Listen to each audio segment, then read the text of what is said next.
My question to you is... For 5 decades, presidents called on her and braced themselves. Helen Thomas.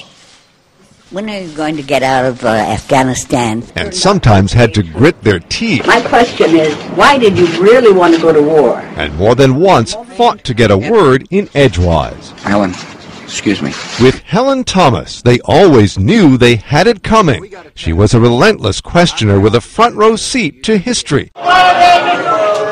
She was also a Washington institution. For years, as Dean of the White House Press Corps, Thomas ended news conferences with, "Thank you, Mr. President." A veteran reporter for UPI, she was first sent to cover President-elect John Kennedy in 1960. Over the years, she got to know lots of presidents and shattered barriers in the male-dominated press corps.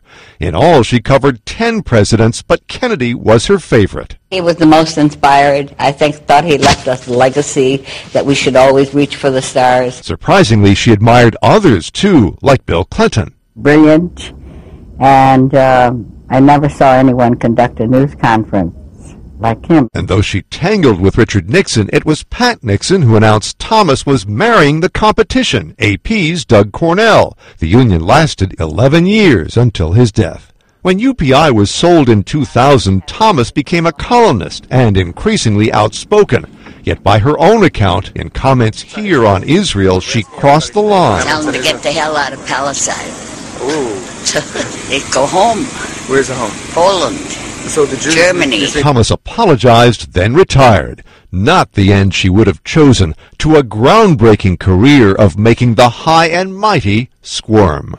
Press is a lot tougher the second term.